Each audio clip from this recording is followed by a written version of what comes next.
Bienvenue dans cette vidéo historique faite par moi, Alexis Côté. Pour commencer, je tiens à me présenter. Donc mon nom c'est Alexis, je suis en secondaire 5 à l'école de la Courvilloise dans le programme d'études internationales. Dans mon programme, on doit faire un projet personnel. Donc j'ai choisi de faire une vidéo sur l'île d'Orléans parce que j'ai de la famille là-bas, puis j'ai aussi vécu. En plus, dans le futur, j'aimerais être professeur d'histoire. Alors je trouve que ce projet-là, il me prépare parce que je dois faire ma recherche, je dois monter une vidéo avec l'information que j'ai trouvée, synthétiser l'information. Puis aussi, je dois me préparer à bien expliquer puis à bien dire mon information. Dans cette vidéo-là, qu'est-ce qu'on va retrouver? En fait, vous allez pouvoir retrouver un petit historique du commencement de l'île en général. Ensuite, plus précisément sur Saint-Laurent. J'ai choisi Saint-Laurent, en fait, parce que c'est de là que je viens. Je vais aussi parler du parc maritime et du moulin à eau. Donc, le parc maritime, je pouvais pas passer à côté en parlant de l'île d'Orléans. Plus précisément à Saint-Laurent. Puis le moulin à eau, je trouve que c'est un beau bâtiment du passé qu'on a bien conservé, puis que c'est le fun à imaginer qu'est-ce qu'il y avait là avant.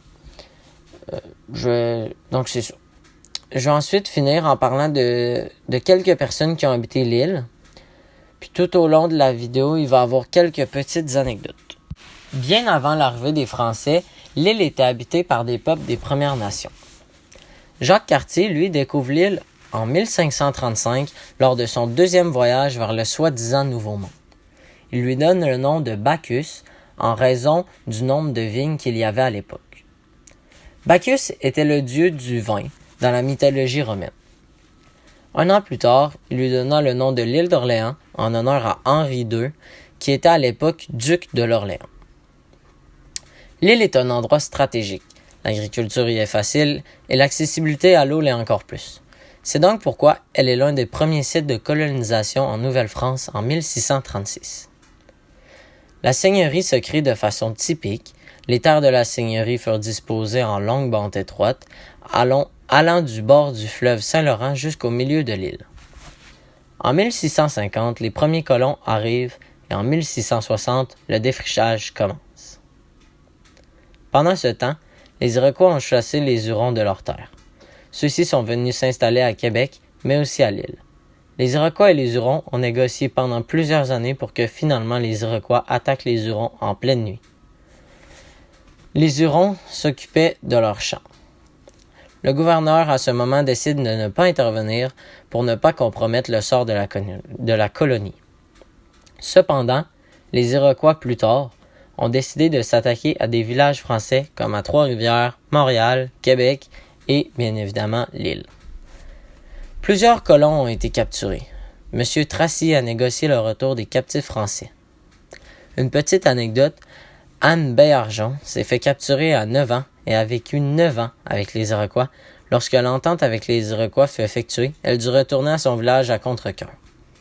Elle essaya même de s'enfuir plus d'une fois, mais elle fut envoyée aux Ursulines pour lui faire reprendre l'esprit christianisme. Plusieurs années plus tard, en 1759, lorsqu'on apprend que les Anglais veulent nous envahir, les résidents de l'île reçoivent l'ordre de quitter l'île d'Orléans. On tente de la défendre, mais à cause de l'infériorité numérique, les Anglais gagnent. Tout au long de la guerre, l'île est un point stratégique pour Wolfe, où il planifie ses attaques et observe les activités de l'autre côté du fleuve.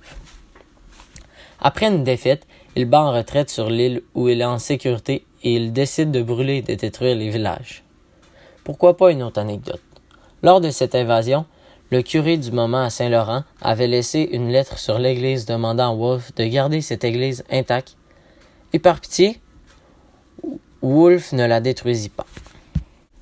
La paroisse de Saint-Laurent s'appelait à la base Saint-Paul, mais a été changée pour le nom de Saint-Laurent en 1698.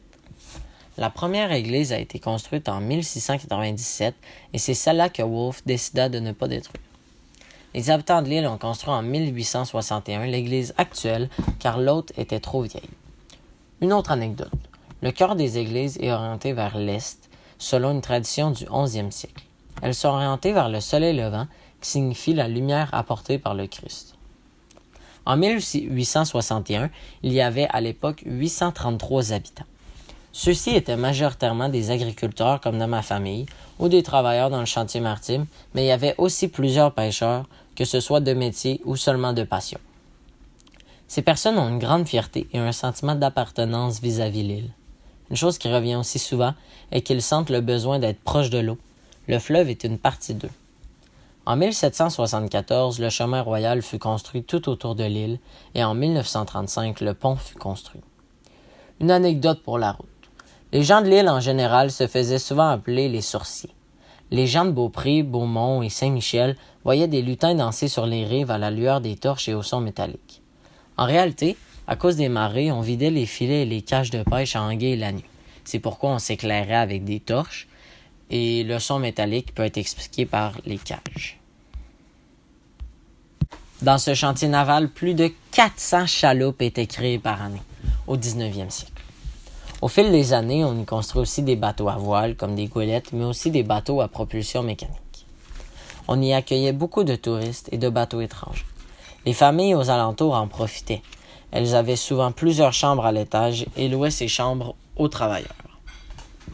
Les travailleurs étrangers pouvaient donc être hébergés et nourris proches du chantier.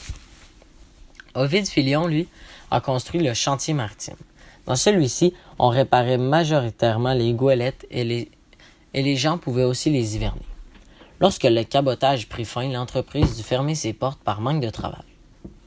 Le cabotage est toute activité maritime commerciale dans les eaux canadiennes au-dessus du plateau continental du Canada.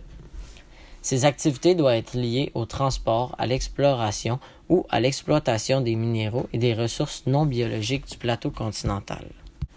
Un plateau continental, c'est quoi? En fait, un plateau continental, c'est une délimitation constituée des fonds marins et de leur sous-sol.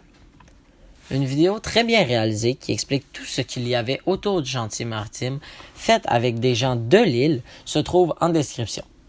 Aujourd'hui, le parc maritime est un attrait touristique dans lequel on peut faire des activités, avoir une visite qui nous explique ce qu'il se faisait sur place à l'époque. Le moulin à eau de Saint-Laurent fut construit par le seigneur Guillaume Gaillard au début du 18e siècle, entre 1716 et 1717. Il est plus connu sous le nom du moulin Gosselin.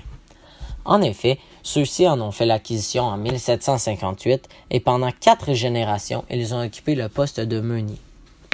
Un meunier, c'est tout simplement une personne qui exploite un moulin à céréales ou à farine. Ils ont cessé de le faire fonctionner en 1930 et en 1950, un peintre sculpteur le reprend et en fait son atelier. En 1963, des Hollandais le rénovent mais gardent son côté antique et en 1986, les propriétaires actuels, la famille Prémont-Lachance, le rachètent. Ils font plusieurs travaux de rénovation pour garder son authenticité et le transforment en restaurant. C'est l'un des derniers moulins à eau du Québec à avoir conservé la chambre de sa roue. Comment parler de l'île d'Orléans sans faire un détour par le célèbre Félix Leclerc? Il est né le 2 août 1914 à Latuc, un amoureux de la langue française et un ardent défenseur de la création artistique de qualité. Il est engagé pour la souveraineté du Québec et la défense de la langue française qu'il défend dans ses chansons. Sa vie à l'île d'Orléans. Il s'établit en 1970 où il a son 2e enfant. Il continue les spectacles et les tournées en France. Il participe aux divers travaux.